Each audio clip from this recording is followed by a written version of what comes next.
It's the Opperman Report. And now, here is investigator Ed Opperman. Okay, welcome to the Opperman Report. I'm your host, private investigator Ed Opperman.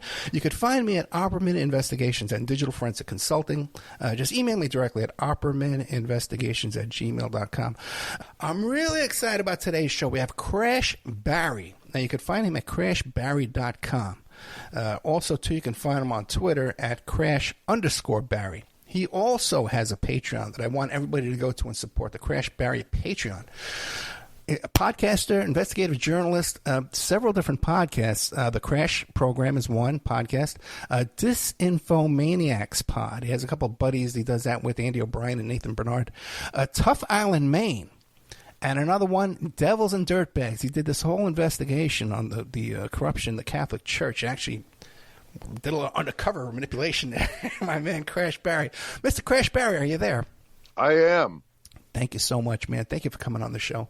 Well, thanks for having me. For anybody who hasn't heard of Crash Barry, tell the audience, who is Crash Barry? Well, Ed, I'm an investigative journalist. I live in the foothills of western Maine on a little 20-acre farm. I have been looking at the seamy side of life in Maine for the last 30 years, for like print, radio. And I have these podcasts that are really over the top. I always find these very bizarre stories. And the saddest one is Devils and Dirtbags, season 1 of my podcast, which investigates a murder that occurred when I was a young man, when I was 4 years old in Springfield, Massachusetts, by a Catholic priest who murdered an altar boy. And then the cover-up, and then the whole scandal of the Catholic priests in Springfield, Massachusetts. 5 of my priests were child molesters. Luckily, I was never molested, but I was able to track the living ones down, and I got one of them. I tracked him down, and he's like an old man, and I got into his apartment building and got him drunk and got him to confess his sins and crimes, and I got it all on tape because it's a podcast, right? Mm-hmm. So I think that your listeners, especially those that dig true crime and want to know more about the corruption of the Catholic Church, will like Devils and Dirtbags. But what we're talking about today, Disinfomaniacs, yeah, that's my podcast with my buddies Andy and Nathan, and we just published the latest episode yesterday of Disinfomaniacs, episode 8, which is about the curse of Boneface. Curse of Boneface. And that's why you wanted me to come on and talk to you and your gang, because crazy story. Yeah, it really is. I noticed these Nazis, right? I noticed these Nazis on, I was live streaming them on YouTube. And let me tell you what my take on this, and then you straighten me out. Yeah. So I'm watching these Nazis, and right away, because I'm from New York City, I told you off the air a little bit, I was with the Lower East Side activists, and we used to fight the Nazis all the time protests back in the 70s and 80s. And I'm watching these Nazis. They're all well-dressed. They all got brand-new masks. They all got brand-new T-shirts. Got brand-new flags. There's no counter-protest, so they didn't have to promote this event. They all knew each other in advance. They were all close-knit. They were able to put up a pretty big turnout, about 50 guys, right? Well-dressed, clean Nazis. You don't often see that when you see these Klan guys and Nazis. A lot of meth guys, you know? I didn't see much of that. Well-dressed Nazis. And they're being live-streamed by some guy on YouTube. And I don't know this guy. But I see at the end of the march, they tell him, okay, that's it. Stop following us. And he says, okay, I'll stop following you, which was odd to me, too. They're going to their staging area with their buses, whatever. They don't want to be followed. During the march, they see Laura Loomer. Laura Loomer shows up. Just by coincidence, it just happened. Yeah. Remember that scene in The Falcon and the Snowman? The CIA agent from the embassy just happens to be driving by. Right. Laura Loomer just happened to be driving by. Well, that happens all the time, right? Then it turns out that this fellow Boneface, you can't miss him. Tattooed face guy, and the porn star buddy in front of him with the beard and the leather vest, and the chain, right out of Central Casting, right? And it turns out that Laura Loomer is saying that this Boneface was photographed with the QAnon shaman on January 6th. Now, I just had the QAnon shaman on the show a couple of days before. He's going along with Laura on Twitter. Oh, Laura Loomer's a great investigator. But when I contact him privately, he says, oh, Ed, that's not the guy I was photographed with. That's not the guy the FBI contacted me about. So I don't know what's going on. We got Crash Barry. Oh, boy. That's where I'm coming in. I'll call you Boneface. That's what Crash Barry. That's where I'm coming in. Straighten me out.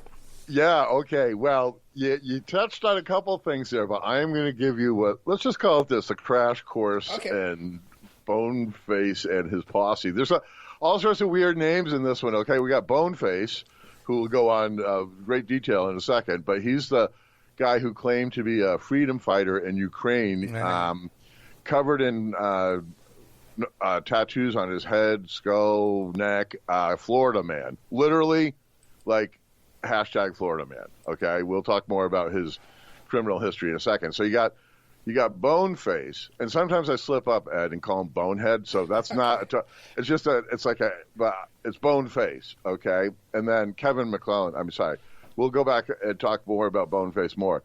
But then we have Hammer, okay? And there's no Boneface without Hammer. And there's another guy who's you'll hear about in a second called Handsome Truth, okay? I'm not making this up. We got Boneface, Hammer, Handsome Truth, okay? But the whole story revolves around Hammer, who's the guy that you said was like a porn star, guy, right? He's got a beard that covers his facial tattoo right now. That on the right side of his face is it's in runes, kind of like hieroglyphics for Norse pagan, because he's a pagan. Hammer's a pagan. He's a esoteric Hitlerist. He worships Wotan and Odin, right? Yeah. And he thinks that Hitler is a reincarnation of Odin, okay? That this is where that guy's coming from. Yeah, real quick. Yeah? Shaman has those same tattoos, on his body, and he kind of played it down when I had him on the phone when I interviewed him. But and it's the same one as this Christchurch shooter. He's the one that is right. Yeah, well, it matters which way they're positioned. Oh. It totally it's a message, okay? So there's like an alphabet, and the way you spell it. Arguably, it's all fake anyways, right? Because this is just some modern reinterpretation of something, and who knows how much has been watered down. So, but I know he identifies as, this kind of like Norse, a descendant of the Norse gods. And he's also very, bald. He's bald. He has a shaved head, and he's got swastika tattoos on his body because, get this, he's a tattoo artist, okay? And he's a Nazi tattoo artist who happens to live in Maine, Ed. That's why I'm on him, okay? That's why I've been watching him, and that's why I know way too much about this dude, because we don't want Nazis in Maine, okay? Well, then real quick, Crash, how was he able to organize this big rally in Florida if he's from Maine? Right. Well, Handsome Truth, the third guy in this, threesome from hell, is part of the Goyim Defense League, and that's a Florida group of Nazis who are just really – all these people are jerks, right? They're all jerks. And Handsome Truth's guys are just go up to people at stoplights, if it's a person of color or a woman or someone that they view as a minority, and they'll just go crazy on them, at just crazy. They'll be really mean.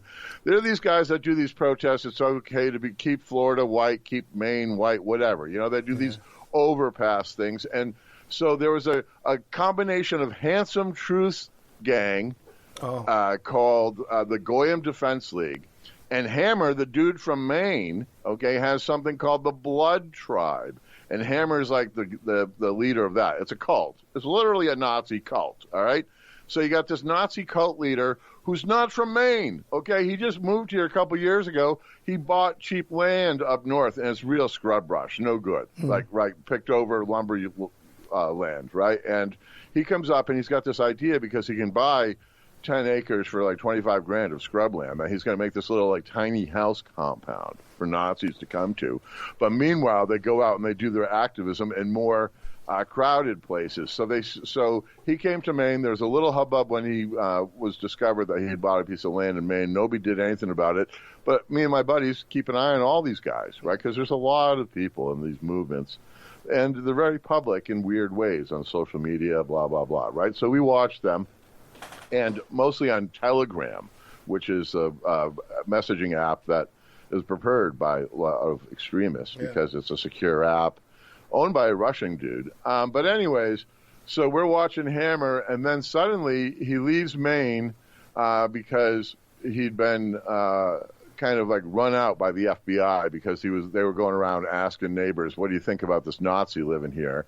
So he decided the pressure was on. He was just going to leave Maine for a little while. And he goes down on the road to like do Nazi tattoos, okay, which are illegal. Obviously, he's not a legal tattoo artist. Let me stop you for a second, because you see people like General Flynn and these other right-wing Nazi types, and they say, "Well, we don't recognize any of these guys. They're not with us because we don't recognize them." And they're trying to say these guys are feds because they're not their buddies, and they should know all the Nazi racist. Right. You know what I mean, man? Right. Well, this gang, the Blood Tribe in Goyim Defense, they don't care about General Flynn's guys. Who these guys are targeting are the people in Patriot Front and Proud Boys who find that Patriot Front and Proud Boys aren't extreme enough for them. Right. So they're welcomed into the Blood Tribe and into the Goyim Defense League. So these are the hardcore. These are ones that make General Flynn look like a liberal, and I can't even believe I'm saying that, right? But these guys are hardcore neo-Nazis who worship Hitler, who are just literally, they're the scum of the earth, despicable people. And, I mean, if they weren't so despicable, it'd be kind of funny because all the nicknames and all the stupid things. They have, like, blood rituals. You can see all that on my Twitter. If you go to my Twitter, you'll see videos of these blood rituals they do. Yeah, Crash_Barry. Crash_Barry. And Crash, now, you don't think these guys are feds? You don't think they're COINTELPRO undercover? Oh, not a chance in the world. We've been covering this, my buddies and I, really in depth. We've already done 4 episodes of Disinfomaniacs on it. Which means almost like 6 hours of reporting. We're not like just sitting around talking. Yeah. We do actual reporting, investigations of guys like this. And here's the thing. There's not a chance in the world the feds would be associated with him. And I know, and I'm not like, the feds are, not interested in infiltrating. Of course they are, but they're not the leaders of it. You know what I'm saying? Hammer is a whack job, lost cause. There may be used as what we call, I'm sure you're familiar with the term, the honeypot, right? Where Hammer brings out people from the woodwork.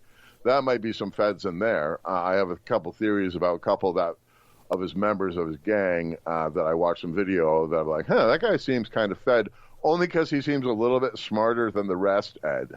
Right? There's one that's like, he does something smart, and as soon as he did it, I'm like, fed, right? And I thought about it. It's like, there's no way a Nazi would be that smart. It was to avoid pain. So I'm like, he must be a fed. But anyways, these guys are all dirtbags. They're all really freaky. They're into Hitler. And back in July, they announced they were going to have this top secret march in Florida, the one that you saw on September 2nd. And they weren't going to announce the date or time because they didn't want a repeat of Charlottesville, right? Mm-hmm. They want to keep the counter-protest away, because those of us that remember Unite the Right in Charlottesville in 2016, they were vastly outnumbered by, anti-fascists. Total, blown away by the number of... Exactly. And turned out to be a tragedy. Yeah. So they have to keep that secret. They have to keep it secret. And they had what they call a vetting bot, right? And then you have to be vetted by a human. And there's all this other stuff. So they were initially talking Handsome, Truth, and Hammer were bragging, we're going to have 150 Nazis march under the swastika. And you mentioned about like the brand new flags and the uniforms. Well, guess what? It's a grift, right? Of course, because Hammer sells all the merch. Gotcha. Okay? So he's selling the red shirts that they all have to wear. He's selling some of them. I don't want to make a blanket statement there. He mandated what shade, like what Pantone color red the shirts had to be. But because there were a couple little different groups involved, he allowed them the ability to, have their own logo on it. But the ones that said Blood Tribe have the symbol on it, that was his merchandise. And they're long sleeves because he wanted them to wear long sleeves to cover up tattoos. But it's like Florida, right? Florida. It's like, so a bunch of guys wore short sleeves and shorts. So it's funny, you thought they were organized. To me, I'm a former Coast Guardsman. I fought the war on drugs and the war on Haitian refugees, right, back in the 1980s. All right, so as a young man, I was a sailor in the U.S. Coast Guard. So I've been to boot camp. I know how to march, Ed. Those guys didn't know how to march. so out of step. They were, maybe to a civilian, I didn't even notice them marching, to be honest with you. I didn't notice the marching part. If you saw the bulk of the march, you'd be like, what? Yeah. Right? It's like they don't have military bearing, which shows that not many of them are actual veterans. And so they drew from all over the United States. One guy spent $3,000 to get from California. There was a whole van load from the upper Midwest where they're holding another one in Wisconsin sometime in December. There's going to be another one of these marches. And so they drew from all over the place, right? And that's how they got their 55 guys. But they claimed there's going to be 150. They got 55. But as you point out, there's Boneface front and center, okay? And Boneface, really scary-looking dude. But if you look at him, he's kind of scrawny, and if you really see him from afar, you see he wears his suspenders down like the old skinheads used to do back in the 80s and 90s. Yeah. Because there were skinheads that were fascist, and then there are leftist skinheads. And so there's two different skinhead movements, but he was a skinhead. And I got to say, unfortunately, he's been on my radar for like 2 months. So I know way too much about this guy named Boneface, okay? It's like, so back to Hammer, the bald wannabe cult leader who has a place in Maine. Porn star. He porn star. Wannabe porn star. Tattoo artist. He doesn't know anything about blood pathogens because of all the weird ceremonies they do with blood. But anyways, he totally was to go to Ukraine to fight on behalf of the Ukrainians because I'm going to give the crash course on this, Ed. In the far, far right, there are three real camps. There's one that likes Ukraine because they believe Ukrainians are white nationalists, falsely, okay? And they believe that neo-Nazis are welcome, falsely, okay? So that's one camp. The second camp of extreme far right likes Putin because they're identified with the Orthodox Christianity that's very similar to Russian Orthodox, and they just love Putin because they're a bunch of, cucks, right? So then you go back to that first group. They hate Putin because Putin supposedly incarcerated like 5,000 Nazis in Russia. So the first group, who's pro-Ukrainian, hates Putin because of his treatment of Nazis. Second group loves him, Putin, hates Ukraine. Third group hates the whole thing, says the war is rigged by the Jews to have whites on whites fight. Okay? So that's it in a nutshell. Hammer, the porn star, wants to go to Ukraine. He's an ex-Marine, had no experience in the wars. Okay, none. He was like stateside, and I think he was in Japan for 2 years. So no combat experience, but Hammer claims that he's leading a small group of like 4 to 8 dudes to go to Ukraine to battle on behalf of the Azov Brigade or alongside, which is like, not to go too deep in the weeds on the Ukrainian war, but like the Azov Battalion or the Azov Brigade has now been folded into the Ukrainian military, from my understanding. But for a little while, they were like a standalone militia, and then they were incorporated into the National Guard. There were some far-right extremists in that group at one point, but they've been purged. It's not what the Nazis here say it is. So Hammer wanted to go over there and do that, and all of a sudden, this guy Boneface appears on the scene in the neo-Nazi world who claims he had been fighting over in Ukraine, okay, and claimed he had all this experience in these battles and in this siege and all this, like war stories. Yeah, there's pictures, and there's pictures of him holding a Ukrainian passport or citizenship, right? Yeah. Yeah.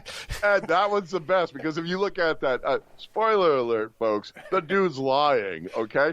And there's a whole trial. They have a trial when this comes up. But at this point, remember, nobody knows. All these Nazis are so dumb, right? They believe this. But if you look at that passport photo real close, you'll see that his face, Bonehead's face, is superimposed on it so that the official stamp is actually under his photo.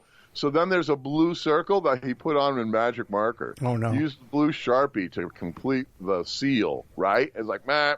And then a lot of Photoshop documents, weird like selfies with him with alleged IDs identifying him as member of Azov Brigade, which were totally bogus. He made Photoshop versions of things when he Googled Azov Brigade ID. Well, then, Crashbarry, let me ask you this. Where in the world of Crashbarry, crashbarry.com, crashbarry_ crash_barry, can people go to see these photos and the analysis of the Photoshops?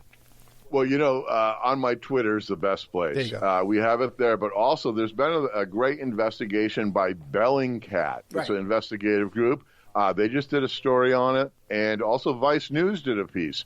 All of them have great details, but, I do the podcast with, Ed, I hate to say it, more details than you need to know, because this is a mind-boggling story, right? So Hammer believes these, seriously, man, it seemed like an 8th grader with poor Photoshop skills, right? Or just really blatant forgeries was enough to convince these guys. And to me, Boneface is a scrawny little dude, no military experience. He's a felon. We know this.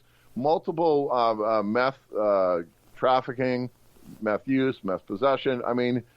And he was also in 2012 arrested as part of a roundup of a neo-Nazi group in Florida swamps, and was actually snitched. Okay, so he's got a very easy to find history, and these guys are fooled by this fake ID that would look like something like a kid would make to be able to buy beer, right? And just okay, you guys are morons. They embrace him. They put him to the front, and they're like, here's Boneface, and Boneface just lie. But meanwhile, there are people out in the real world who are like, well, if he claimed he was airlifted out of that siege, only injured people were airlifted out of that siege. And also, Ed, you saw the pictures of him. He's covered in tattoos. You'd think people would remember the dude. His face is literally a tattoo, right?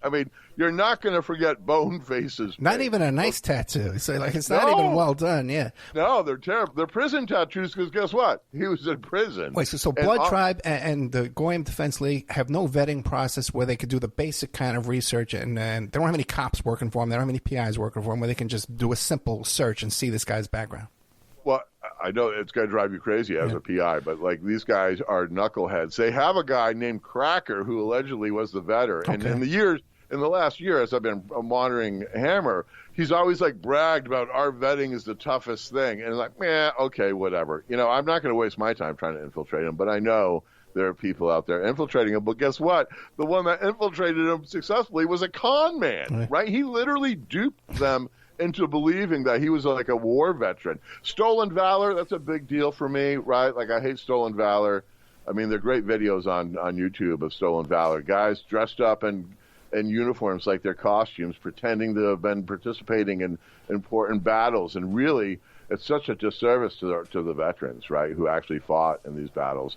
Totally scummy move, right? They do it for attention. Well, here's Boneface. Not only is he doing stolen valor, he's doing stolen valor of Ukraine, right? A country he's never been to, has no connection to, and really is, turns out, fulfilling the narrative that Laura Loomer wanted. I was going to say to you, but Crashbarry, you're trying to tell me that Laura Loomer got this wrong? Is that what you're trying to tell me?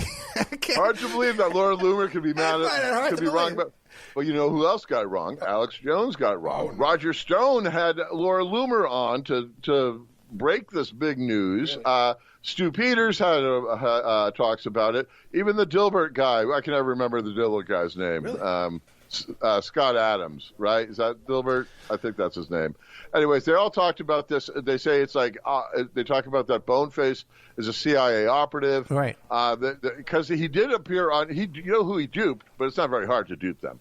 Is RT, Russia Today? RT is the propaganda unit of Putin, right? And they just want to put this narrative forth that Ukrainians are Nazis because that allows them to use the denazification. Part of the reasoning for the war is the denazification of Ukraine. Well, guess what? Ukraine, not Nazi, all right? They hate the Nazis. They've always hated the Nazis. Look back to World War II, right? So there's a whole kind of right-wing narrative, false narrative that Laura Loomer, and this is what the hardest thing is to believe, okay? Laura Loomer was getting her hair done. Oh, is that what she says? Yeah, she's getting her hair done, and she lives an hour from there. Okay, this is just north of Orlando, okay, this place where they're holding this march on this bridge. Yeah. And she spots them, right? And she's like, what the? She just got her hair done, and she shows up, and then they recognize her, and they have this whole back and forth, and then she just goes home and does like a deep dive on Boneface, and like totally falls for the line, hook, line, and sinker, Ed, like 101,000,000%. And so then wait. Do you think she fell for it? Because even when they spot her and they're calling her Laura Jumer, that all seemed to be bad acting, like a porn movie. Unfortunately, that's real. Okay. So what they did there, so there's a couple conspiracies. One is that she's actually a guy. Okay, well, we know that's not true. So that's why they call her Larry Jumer there. Okay. But secondly, they started yelling faggot, faggot, faggot, chanting that on her. And that's a chant that Hammer admitted to in a later live stream that they stole from a gang called NSC 131, which is an active neo-Nazi group in Massachusetts, New Hampshire, and Maine. And that's their intimidation. They're like 25 to 30 guys wearing masks, and they will hold demonstrations at, let's say, the State House in Maine or in front of motels that are providing lodging to refugees. Oh, and they'll do these keep Maine white or keep New Hampshire white. And unfortunately, when people confront them, that's their whole technique, is to yell at them. Yeah, because Maine took in a bunch of Somalian refugees, right? For when I was up there, for many years, we've taken refugees of all nationalities. Many. I mean, there's a Vietnamese community, there's a Cambodian community, there's a Sudanese community, there's all sorts of people from Africa here, and we lovingly welcome them. Good people lovingly welcome them because historically, Ed, over the centuries, refugees and immigration has saved Maine, right? There's been many times when the mills needed workers, the farms needed workers, we needed, railroads built. Who did it? Not the white man, okay? Sorry, I mean, the white man did some of it, but, like, there was, immigrant labor, refugees from war-torn nations. This is something that we should be doing. We should be embracing that, and then we get some diversity in Maine, because Maine is, unfortunately 95% white. That's why some of these Nazis feel comfortable, right? They're like, oh, look, we've already got the ethno-state. Just go to Maine. And I hate that. So that's why my colleagues and I and others speak out against these guys and keep an eye on them because we want to make it so that they're unpopular, not popular. I got you. But Crashberry, back to Laura Loomer. Back to Laura Loomer. Oh, yeah. Now, the thing is, do you think she stumbled on this, or she was tipped off in advance? What do you think is going on with that whole situation? I think she stumbled on it. Oh, really? And I think that she's not in the know with the right people in order to figure this out, because there was, some background on it that morning when the group was gathering. There was like some mix-ups. I heard about there is like plagued with a comedy of errors of Nazis trying to assemble 55 guys before March. And like they had chosen one place to go to, and then they decided at the last minute to go someplace else. And I think it was transportation because, you said, oh, maybe they're, the guys are trying to get in their vans. No, there wasn't any vans. There wasn't any U-Hauls like they have with Patriot Front. They were supposed to have those, but something fell through. So they were like in civilian cars. That's why they didn't want to be tailed, right? And then, so Laura Loomer, again, I could be wrong, but my instinct as someone who watches this stuff, totally lucked out. And if the hairdressing story isn't true, maybe she saw something on social media and recognized where they were at. Because there could have been a live stream. Yeah, there was a lapse. You could have zipped over there in 40 minutes, or 35 or 40 minutes. You could have done it. Right, but I don't think it was a tip. I don't think it was linked because even though it furthers that narrative, like they never expected her to be there. You could see the genuine glee in these Nazis' faces when they realized it was her, right? Like, oh my God, I can't believe Laura Loomer's here. And they went nuts. So, and the video specifically, the dude known as Handsome Truth is being interviewed by a reporter, and one of the other guys goes, look who's here, and you see it in Handsome Truth's face, like almost disbelief, like, oh my goodness, what an opportunity for us, right? So I don't believe that's rigged. And then, the whole idea of like this being a CIA operation, Boneface going over to Ukraine, none of that passes. the basic open source intelligence gathering, let alone looking at it with any sort of seasoned investigative eye, right? It's just total malarkey. Well, so then crazy. Crashberry, what happened then? She went home and started Googling and just fell for, because he was calling her up too. Is that what happened? Right. There's a little bit of stalking going on. And so meanwhile, all right, let's set that. So after the rally, she goes home, right? Meanwhile, the Nazis had rented an Airbnb. They called it a mansion. There's a swimming pool. They had an after party. They all got drunk and did this weird blood ceremony. And I don't want to go into the graphic detail. It's not that it's graphic. It's that it just shows you how silly these guys are. It's like a LARPing, like a Blood Brothers sort of thing. They have the spear, and the spear is so dull they can't figure out how to draw blood. I watched I think I've seen 26 guys take the oath now, and every single time they're like sawing their hand on the spear.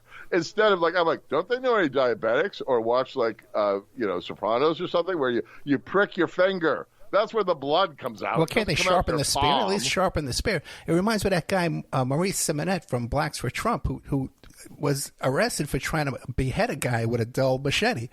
Oh my goodness! Sharpen the machete. Yeah, his cult that cult killed 13 people. That guy you see behind Trump holding up the sign that says. Okay, I'm going to look into that. Yeah, that's crazy. I don't know that tale. Oh yeah. Yeah. So these guys, I mean, come on, Blood Brothers, all this other stuff, and then they rub their blood into the shaft of the spear. It's this weird homoerotic thing, and oftentimes Hammer has to massage the blood out. Anyways, the night of that rally, Boneface took the oath to join the blood cult, and they put up a singular video of him doing it. It's 2 minutes long, and then there's a longer video, a supercuts video, where they got 15 guys joining. So they put him up, and they put him up drunkenly on the Saturday night. Meanwhile, Boneface is suddenly going to be on the front page of every, the Rolling Stone has Hammer and Boneface, and this is getting a lot of media attention that there's this rally of the Nazis, right? So as these guys were partying and sleeping, all sorts of online investigators were taking a look at this and totally debunking it. And we'd already been, me and Mike fellows already knew about it, and we'd seen some of the, obviously fraud stuff, but we hadn't gotten into great deep dive at that point. But as soon as we saw this thing going, we did. And I went back to the Telegram and I scraped, I took the video of Boneface taking the oath. The next morning, Hammer wakes up late and he's drunk or hungover, right? And he checks all his messages and he sees it's blown up overnight that Boneface is a fraud. Oh, no. And he's freaking out. So the first thing he does is deletes that video. Well, luckily I had already scraped it, Ed. So I'm the only one that has this video of Boneface taking the blood oath. Because later on, Hammer would deny that he was a member. And I'm like, too late, dude. You don't take the blood oath and you're not a member. So then Hammer acts crazy where he's instantly distanced himself and stabs Boneface in the back and says, no way, okay, people are just showing me this information. Boneface is a liar. He's out, all this other stuff. I'm like, well, actually, I was telling this to my colleagues. I'm like, that's kind of a leadership move. Don't give the obvious fraudster a chance to explain why he has Photoshop documents, right? We take no guff here. You pull some grief like that, you're gone. That's a leadership thing. But it seems to me like even after that, Loomer was still running with this. Oh, she totally was, because she's slow. She's very slow, right? And she was milking it. She's on Roger Stone. I mean, I'm sure she got more Twitter followers, and I'm sure she probably made I'm sure Elon Musk gave her $13 for all the bonus traffic she generated, right? So Loomer's running with this, but meanwhile, everywhere else, it's imploding, right? But the far right bubble, right, that whole echo chamber, they just keep on amplifying Loomer's thing, and it's all over the place. And then RT does it, and then Alex Jones has it. Everybody's doing this stuff. But the reality is that the whole Boneface narrative is crumbling in real time. And then, so that's all Sunday. Hammer's this guy's no longer a member of the tribe. Monday morning, I go look at the Telegram again. He scrubbed all that. That's all gone. And then he says there's going to be that trial of Boneface. And then they live streamed it. So, later on that week, they had a live stream on Telegram. Oh, really? And Odyssey and BitChute of the trial of Boneface, and it was 2.5 hour long interrogation of Boneface. And at the beginning of it, it was obvious that from the first 10 minutes that this was totally bogus stuff. But then they had like a Ukrainian soldier who was fighting in Ukraine. I think he was Swedish, but he has a Ukrainian wife.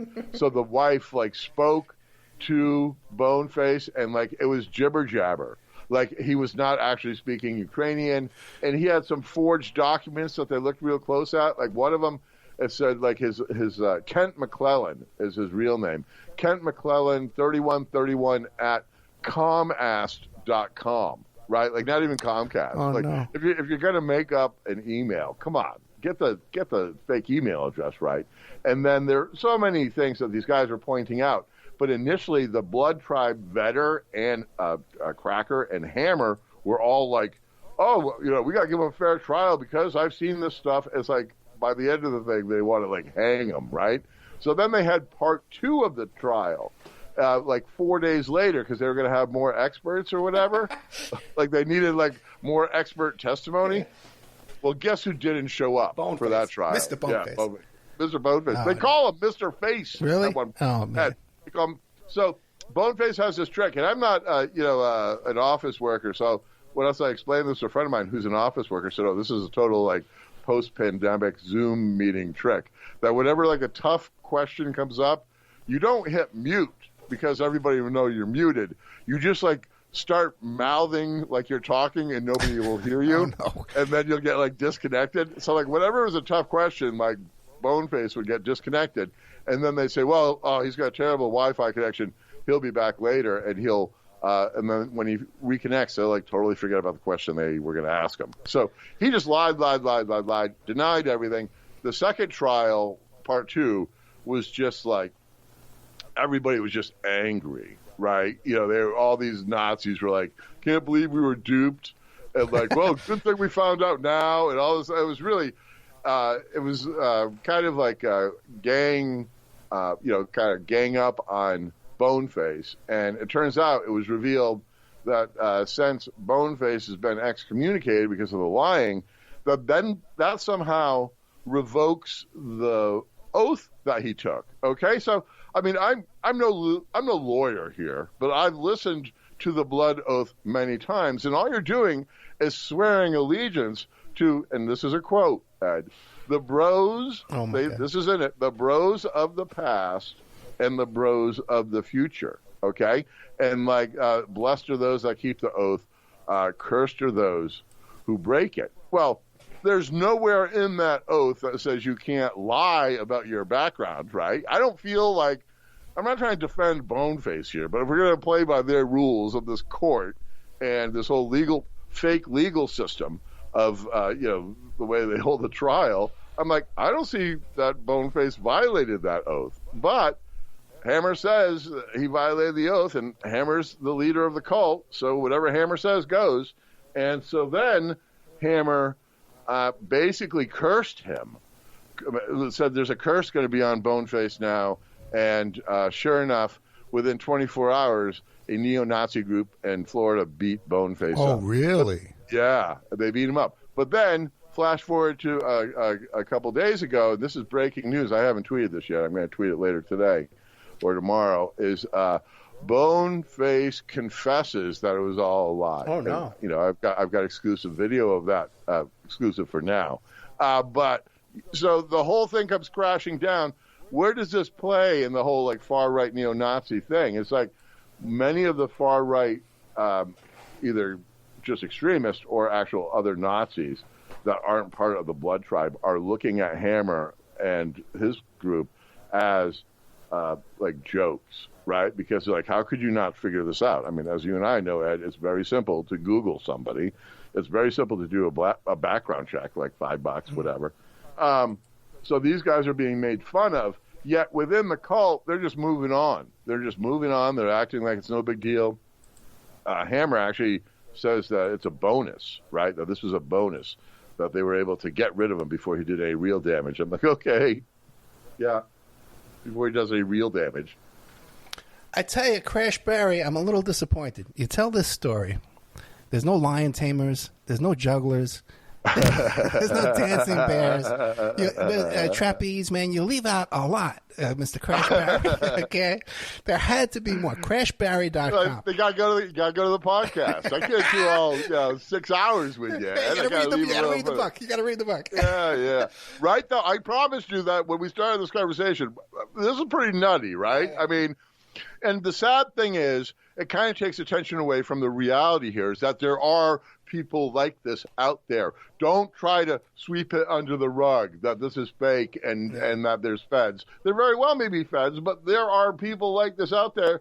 And I got to say, from the more and more of this work that I've been doing, and I've been a journalist for 30 years, but for the last 20, I've really been keeping an eye on it. And it used to be fringe, right? Like I was the weird reporter because I'm like it's going to this, right? And now I'm like, I told you guys. I said, we saw it, the demonization of the other. When we started seeing it first with gays and lesbians, and then, with refugees and immigrants, and now with trans folk, this is, Hitlerism, right? You're marginalizing folks, and you're making them the enemy. I can't tell you how much of that, the fear of the other I'm seeing in this realm, and we know that's fascism right there. Oh, yeah, right? Absolutely. Now, what about these pictures of a fellow that they were identifying as Boneface next to the shaman on January 6th? Now, yeah, that's news to me. I do not really? know that. I'll look into that. I know that he was not on January 6th. Okay. I know that he was never in Ukraine. It's highly unlikely that he's really been out of Florida. I mean, he may have made some trips on the continental United States. But he's a meth head who's been in and out of jail, and he's actually out on bail right now for like an assault charge. And there's no. I think that would have come up in other research than Laura Loomer. Well, but I'll look into that, and if I find anything out, I will let you know. Definitely no, because real quick, because at first, Shaman was saying, "Look at this guy was in a picture with me, and the FBI questioned me about him, that guy in that picture, saying it was Boneface." And then Laura Loomer ran with that, saying, "Oh, Angeli, Jake Angeli says it was him. We had a CIA asset in the Capitol on January." Now you're convinced he wasn't in D.C. on January 6th.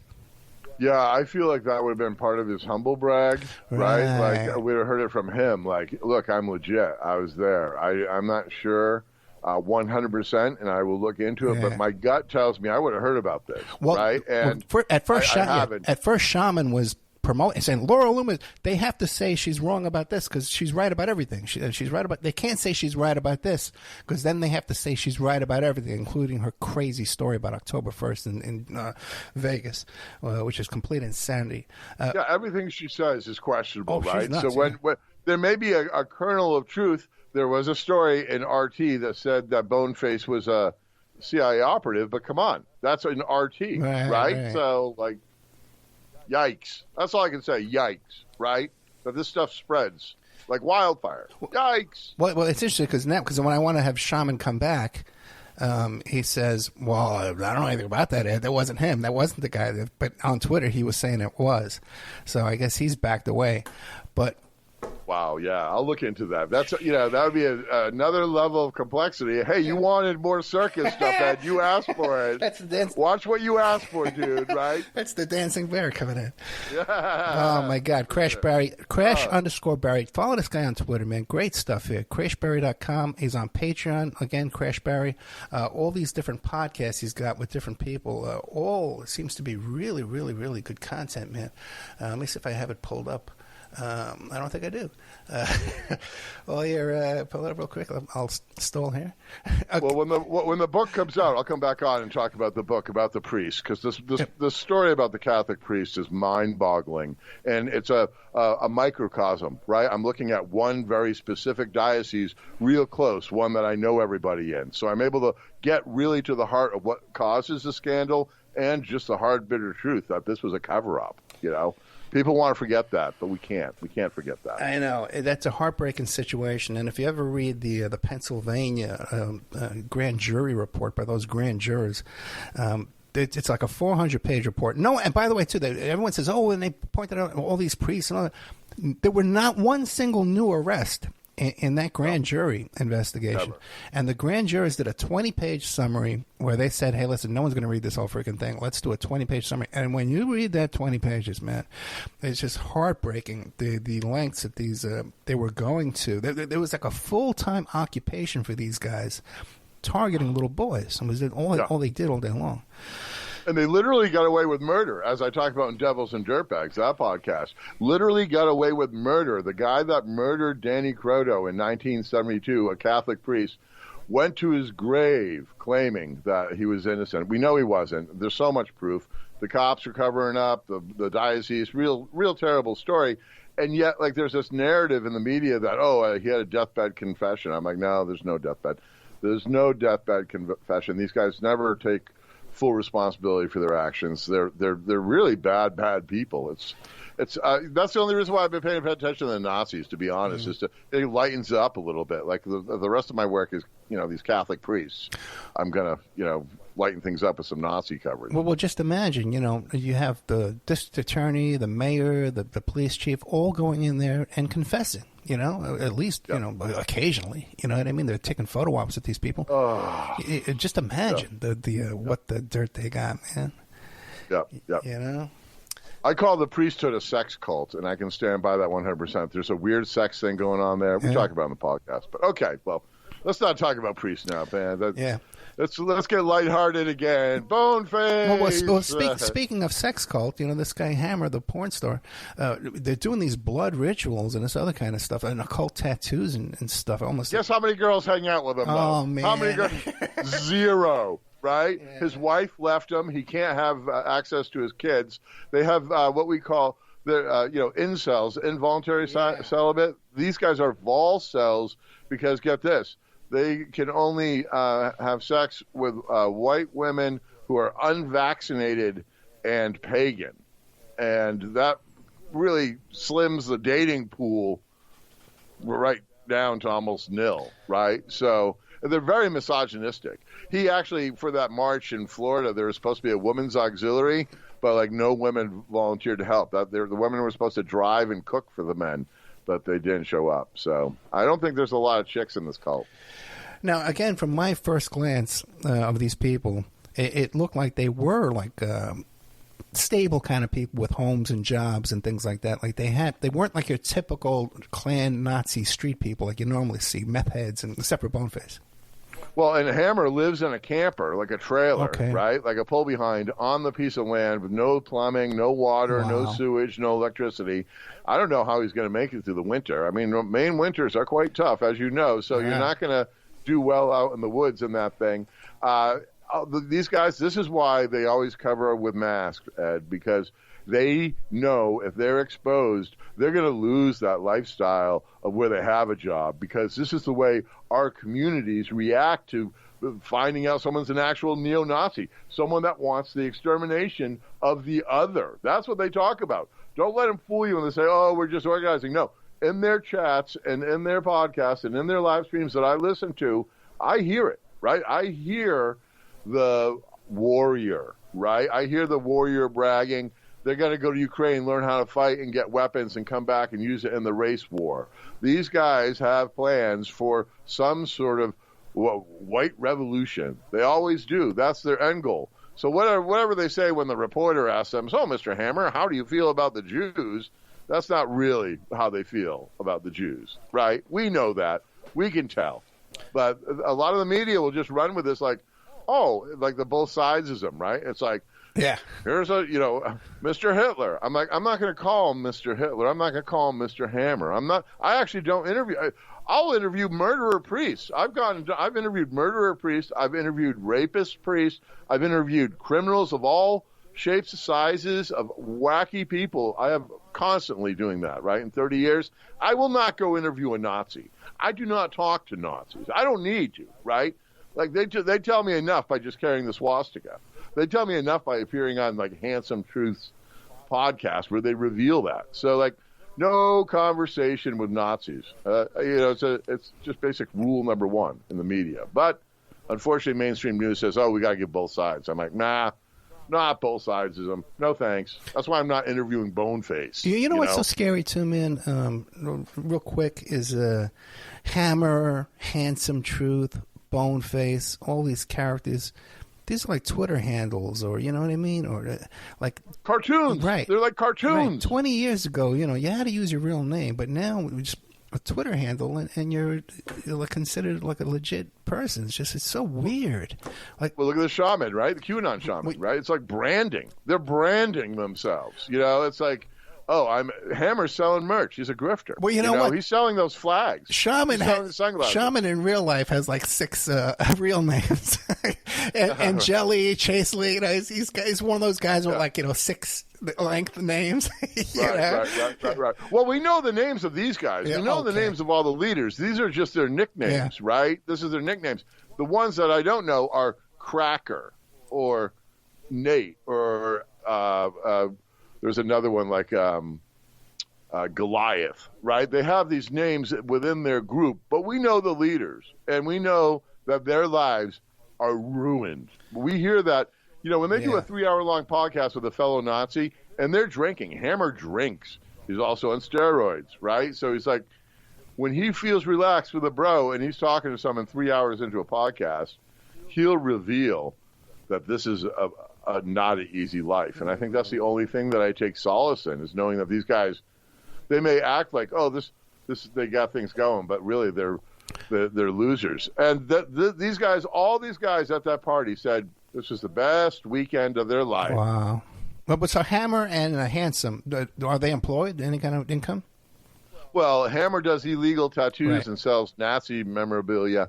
Handsome Truth has a weird scam going with like live streaming, and people throw him money, but none of these guys are living in opulence, right? I mean, they're poverty stricken, rightly so. They have trouble getting on certain platforms. They're the public sentiment is out there. Like, for instance, Hammer was banned from Planet Fitness. I broke that story a couple months ago. The woman up here in Maine that spoke out in favor of Hammer and supposedly was like a bed and breakfast for Nazis, okay? And she wrote a letter to the local newspaper, and it's a newspaper that doesn't even have a web edition, right? It's like the local weekly, right? She wrote a letter to it, trying to explain the history of the swastika. And I'm like, no conversation about the history of the swastika. So did Shaman. But listen, man, we're out of time. Yes, sir. Dude, you have an open invitation to come back and share whatever. Right on. Great stuff, man. I love it. Great talking to you. Thanks for having me. You got to bring the Lion Tamers, man. Okay, I'm not gonna get away with it once. Crash_Barry on Twitter. CrashBarry.com. Patreon is the Crash program. And also called Crashbarry there, so you can find them there as well. All these great podcasts, different seasons. One about the Church Devils and Dirtbags, about the Bad Priest, Tough Island, Maine, and Disinfomaniacs pod with Andy O'Brien and Nathan Bernardi. They couldn't make it today. They were polishing up the clown car. But Crashbarry there. Listen, my friend, thank you so much, okay? Thank you. Had a great time. Me too. Good night.